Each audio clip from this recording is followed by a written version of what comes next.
What is up, YouTube? This is DBZ49 coming at you with my updated Unchained deck profile. Now, in my opinion, this is probably the best, underrated, budget competitive deck you can play right now in Yu-Gi-Oh! And yeah, I know these are Starlight Aruhas, but you can easily get them for a penny in the reprinted set. But yeah, I'm very excited to showcase you my updated Unchained deck. And yeah, it's really nice because you can go first or second, but this is a blind second build. And I made some slight modifications from my last PPG top. I'll post the link below this video, my first place on my PPG tournament with this deck. But I made some slight modifications, and without any further ado, let's get on with the main deck. Starting off with triple Aruhas, Starlights. Yeah, I gotta flex that real quick. Anyways, what Aruha does is you can activate this card from your hand, pop a card you control, and special summon it. And if you use this effect, you're locked in the feed monsters. And all the Unchained babies, when they die by battle card effect on the field and get destroyed, you can special summon another color from your deck. So they float, and they help break boards and things like that. Next, we play the triple Rakea. Rakea is really good. During either player's turn, you can target one card on your side of the field and pop it. So it works really well in tandem with Unchained Abomination, popping your spell or traps, or even another Unchained monster you control, and maybe summon out a Disaster or the Big Beater, and maybe pop another card or whatever you need. Next, you play a triple Sarama. This really boosted the deck when it came out. You can target one Unchained card besides itself in your graveyard, set it to your side of the field, then pop another card on the field. So it gets a resource, and then it gets rid of another card to get you another thing that you need possibly from the deck. So this is like your engine starter essentially. And so yeah, that's it for Sarama. And then next for the big boys, we play one Unchained Soul Disaster and one Abominable Unchained Soul. So I'll explain what these cards do.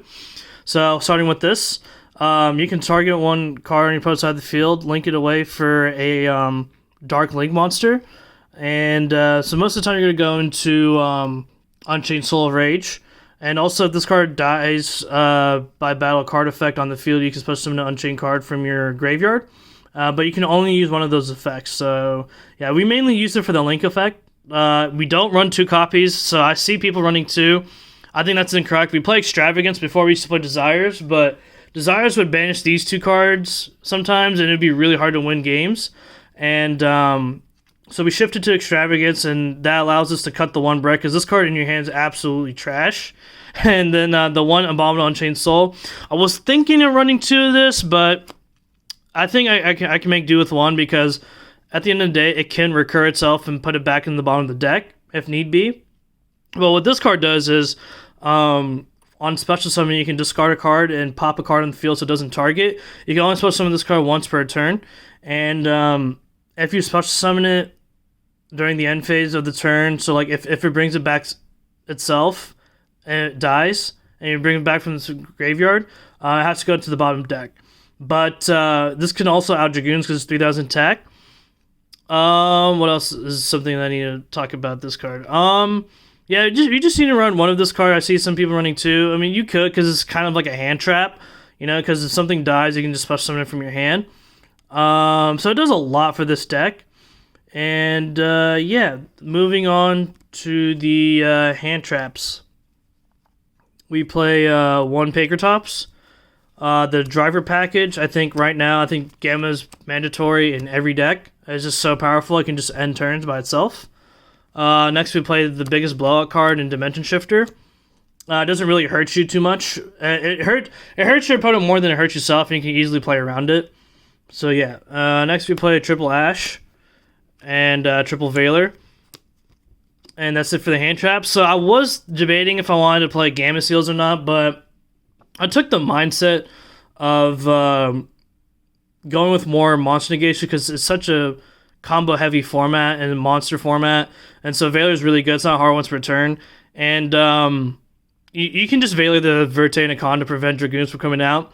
By the way, Dragoons is really hard to out with this deck because you can't target it or it can't be destroyed by card effects. So my approach to adding Dragoons really is just stop it from coming from the field.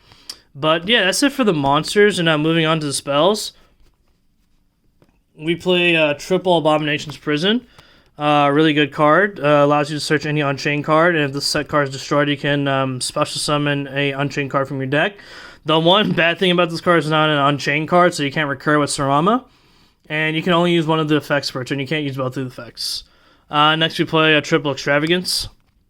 We run multiple copies of a lot of stuff in your extra deck, so this rarely hurts you unless if you activate it twice maybe and banish like a critical piece. What else do I want to say about Extravagance? I think it's better than Desires. Some people would disagree with me, but I wanted to run the one less brick, and essentially it's going to be a +2 for the most part. And yeah, next we play the triple Imperm, and then we play triple Escape of the Unchained. Pretty much, target one Unchained monster you control, one card on the field, pop it, and if this set card would be destroyed, you can special summon an Unchained from your deck. So you can only use one of those effects, each of those effects. You can't use both effects.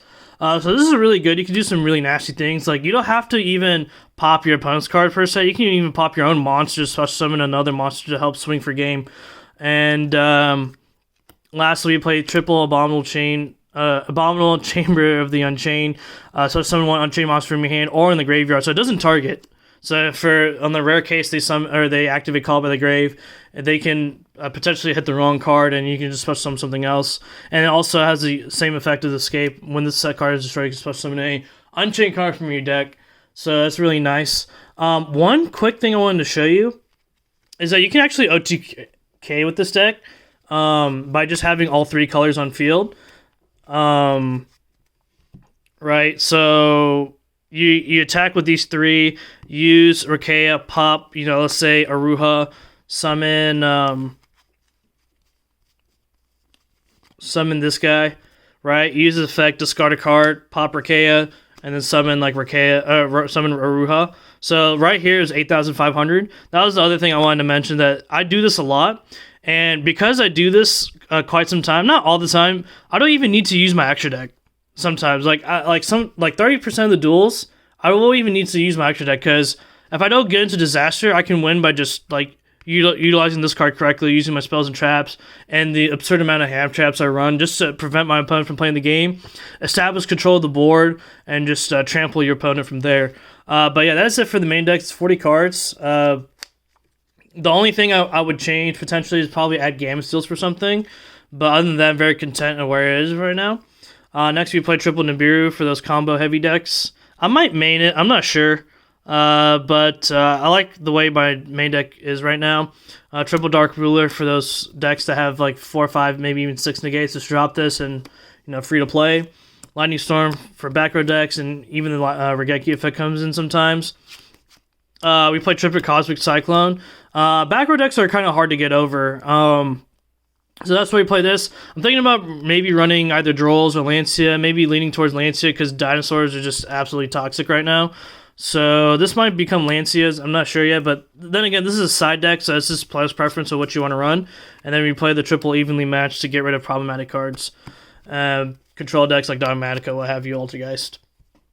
Next for the extra deck.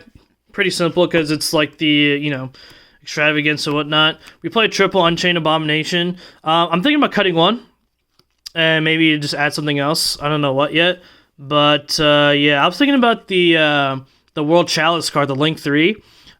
Pretty much it's a Dragoons out. So yeah, but what this card does, it has 3 effects. If a monster gets destroyed, you can pop a card. If a card gets destroyed by a card effect, you can pop a card. During the end phase, you can pop a card. So you can potentially pop 3 cards in one turn with this card. It has really nice synergy with the deck. Next we play triple Anguish. The card that you usually want to link up with Unchained Soul of Rage. You can target one card on your opponent's side of the field, one monster on your opponent's side of the field, and link up to a Link 4, even a Link 2 if you want to. And if this card were to be destroyed by a battle card effect, you can add an Unchained card from graveyard to your hand. Next we play triple Unchained Soul of Rage. During your opponent's main phase, it's a quick effect. You can target one special summon monster your opponent controls and link it away. And you can either go into the Anguish, or you can even go to Unicorn, and it has a similar effect to Anguish, but when it dies by battle card effect, you can add a Unchained card from your graveyard to your hand. Next we play a triple Unicorn. Another card you can get into with Unchained Soul of Rage, just spin a card and post out of the field. So, like, when you go, if someone makes you go first, you can potentially have, like, 4 interruptions, which is insane, right? Because you can go Soul of Rage, take control, take away a special summon monster, summon a Unicorn, spin a card, and if you have the trap card, escape, you pop a card, and then maybe even summon Abominable Unchained Soul, discard a card, and pop a card. Yeah, it takes a lot of resources, but it can happen. So going first with this deck, I have no problem with. And next for my one-ofs, the one Omega for the PSY-Frame Gamma stuff. The one BLS, some decks can't out this, and you summon your level 7s pretty easily with Disaster and whatnot. And then the one Accesscode Talker, you can easily summon this with the Anguish and potentially pop some cards and swing for game. And yeah, that is it for the deck profile, guys. If you like what you saw, go ahead and hit the like and subscribe button. Please comment below down in the video. I really try my best to read all your comments and respond. I want to help the Yu-Gi-Oh community as much as I can. And yeah, have a nice day.